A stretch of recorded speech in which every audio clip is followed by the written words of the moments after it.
आज हम बात करने वाले हैं केपीआईटी टेक्नोलॉजीज़ के साथ एक स्मॉल कैप कंपनी के बारे में जो अब मीडियम कैटेगरी की कंपनी बनने जा रही है, स्मॉल से मिड कैप कैटेगरी की।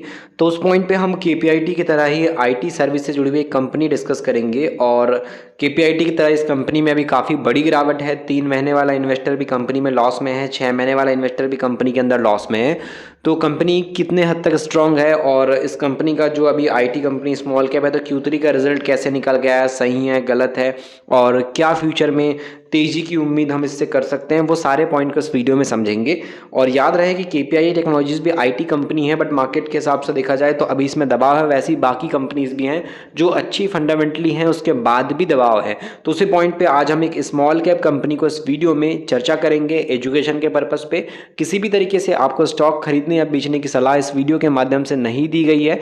तो ये वीडियो को सिर्फ और सिर्फ आप एजुकेशन के पर्पज़ से देखें, यही मेरी आपसे रिक्वेस्ट रहेगी। तो चलिए वीडियो में आगे बढ़ते और बात करते हैं सबसे पहले केपीआईटी के बारे में। तो केपीआईटी का मार्केट कैप तो ऑलरेडी आपको पता है कि 35,000 करोड़ की कंपनी है और इसके अंदर अभी 5 दिनों के अंदर 7% की बड़ी गिरावट आ गई है। मार्केट के अंदर 6 मंथ के डेटा के अकॉर्डिंग इसमें जो गिरावट आई है वो 28% के आसपास की आई है। तो ऐसे में केपीआईटी भी काफ़ी अच्छे सस्ते रेट पे, डिस्काउंट रेट पे बाजार के हिसाब से देखने को मिलता है। मार्केट में बड़े इन्वेस्टर इस पर नज़र गड़ा के बैठे हैं, क्योंकि एक साल के अंदर जो कंपनी बड़ा रिटर्न दे रही थी वो आज कंपनी 19 से 20% के लॉस पे इन्वेस्टर को पहुँचा चुकी है।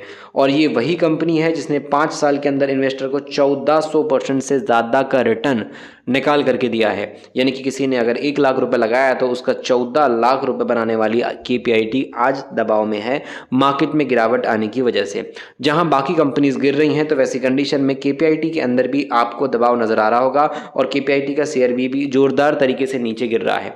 तो ऐसे में ये नहीं है कि ये मात्र अकेली ऐसी कंपनी जिसके अंदर गिरावट चालू है। आप बाजार में और भी बाकी कंपनीज को देख सकते हो जिनके अंदर अभी बिकवाली चालू है। और मार्केट के अंदर भले ही निफ्टी के अंदर पॉजिटिव रैली नजर आई हो, निफ्टी अच्छा खासा तेजी में नजर आया हो, बट अगर आप स्मॉल कैप इंडेक्स की बात करते हो तो स्मॉल कैप इंडेक्स में जो आईटी इंडेक्स रहा है और जो स्मॉल कैप कैटेगरी की कंपनीज रही है, उनके अंदर बड़ी बिकवाली मंडे के मार्केट के बेस पे नजर आती है। तो कहीं ना कहीं मार्केट में देखा जाए तो अभी भी लगातार जो माल बेचा जा रहा है वो अभी गिरावट के हिसाब से देखने को मिलता है। तेजी का संकेत जिस टाइम पे खरीदी बड़ी एफआईएस करना शुरू कर देगा उस टाइम पे मार्केट में दिखाई दे सकता है। तो चलिए वीडियो में बात करते हैं आज की एक स्मॉल कैप कंपनी के बारे में जिसके अंदर अभी बड़े इन्वेस्टर नजर गड़ा के बैठे हैं। और ये जो स्मॉल कैप कंपनी है, इसका जो बिजनेस है वो आईटी सेक्टर के बेस पे ही है। तो यहाँ केपीआईटी की तरह अगर आप ग्रोथ वाली कंपनी देख रहे हो जो बड़ी बन सके भविष्य में और अच्छा काम कर रही है, तो उस पॉइंट पे ये कंपनी पे आप चाहो तो स्टडी कर सकते हो मार्केट के हिसाब से, और इस पे चाहो तो नजर आप रख सकते हो। हम जिस कंपनी की बात कर रहे हैं इसका नाम है बीएलएस इंटरनेशनल लिमिटेड।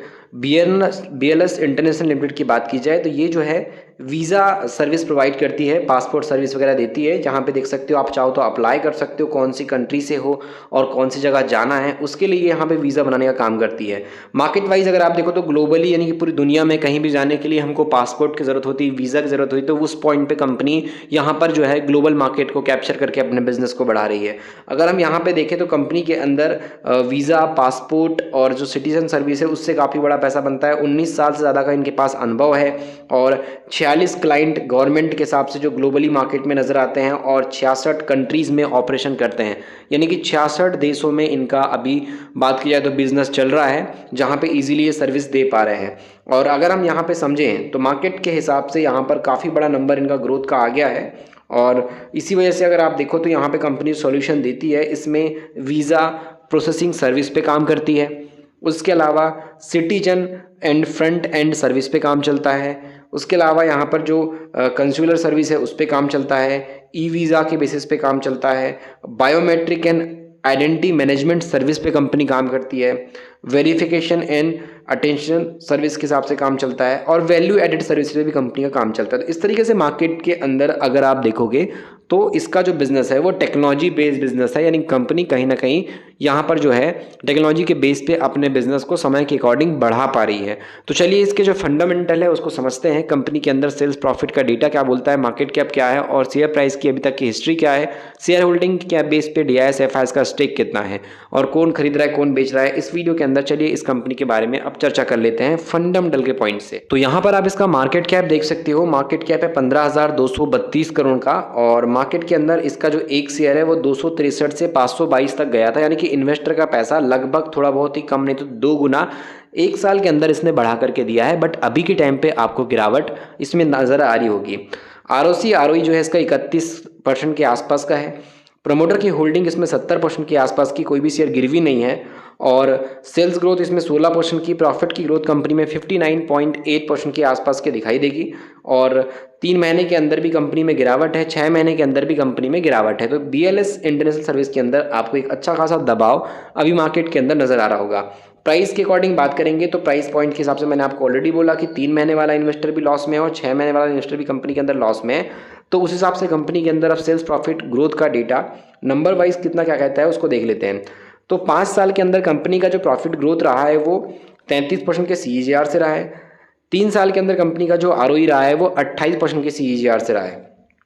और ये जो कंपनी है ये IT सॉफ्टवेयर के बेस पे, जो कंप्यूटर पे काम करने वाली टेक्नोलॉजी बेस्ड कंपनी जो रहती हैं, मीडियम स्मॉल कैटेगरी की कंपनी सॉफ्टवेयर बेस्ड, उस इंडस्ट्री से कंपनी यहाँ पे इंफॉर्मेशन टेक्नोलॉजी इंडस्ट्री जुड़ा उसका बिजनेस जो है वो चला रही है। तो यहाँ पे आप देख पाओगे तो मार्केट के अंदर ये जो है निफ्टी स्मॉल कैप 250 का भी पार्ट है, निफ्टी 500 मिड कैप उसका भी पार्ट है, उसके अलावा निफ्टी टोटल मार्केट इसका पार्ट है, BSE 500 का पार्ट है और निफ्टी 500 का भी पार्ट है। तो मल्टीपल बहुत सारे इंडेक्स है जिसके अंदर एक कंपनी आपको ऐड नजर आएगी। इस इंडस्ट्री में ऑलरेडी काफ़ी सारी कंपनी, जिसमें आप देखो तो टाटा एलेक्सी, KPIT, ये सब का नाम आपको नजर आएगा। KPIT के बाद टाटा टेक्नोलॉजी, टाटा टेक्नोलॉजी के बाद नाम नजर आएगा आपको BLS इंटरनेशनल का, जिसकी बात हम इस वीडियो के अंदर कर रहे हैं। तो यहाँ पर इसका जो डेटा आया था कंपनी का Q3 का, तो उसमें 438 करोड़ की सेल्स कंपनी की बढ़ी थी 513 करोड़ से।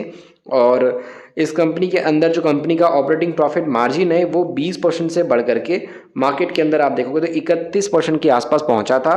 नेट प्रॉफिट की बात करेंगे तो कंपनी का नेट प्रॉफिट 87 करोड़ से बढ़ करके यहाँ पर एक साल के अंदर 128 करोड़ तक पहुंचा है। और ऐसे में टोटल इस कंपनी की बात की जाए तो यहाँ पे जो नेट प्रॉफिट की ग्रोथ आप देख पा रहे होगे, ये आपको नजर आएगा कि यहाँ पे 111 करोड़ था, फिर 204 करोड़, फिर 326 करोड़, अभी 480 करोड़ के आसपास इसका जो नेट प्रॉफिट है वो आपको देखने को मिल रहा होगा। तो BLS इंटरनेशनल की बात की जाए तो काफ़ी अच्छी कंपनी और काफ़ी मार्केट के हिसाब से ग्रोथ में है। और अभी के टाइम पे आप देखोगे तो यहाँ पर कंपनी में एक साल में 2% का रिटर्न है, बाकी कंपनी बहुत अच्छी तेजी के साथ भाग रही थी।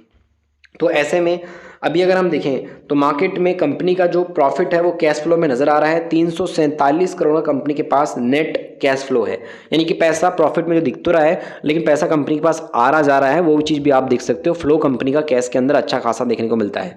उसके अलावा मार्केट वाइज कंपनी में बात करेंगे तो यहाँ पर आपको दिसंबर की होल्डिंग के अकॉर्डिंग प्रमोटर इसके अंदर है 70%।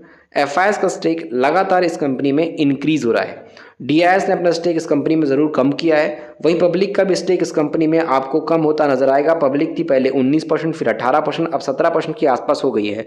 तो पब्लिक इसके अंदर लगातार बेच रही है, तो रिटेलर का माल यहाँ से निकल रहा है। बट वहीं बड़े प्लेयर की बात करें तो FIS अच्छा खासा स्टेक बढ़ा रहा है, वहीं DIS भी अपने स्टेक को उतना खास कम नहीं किया है।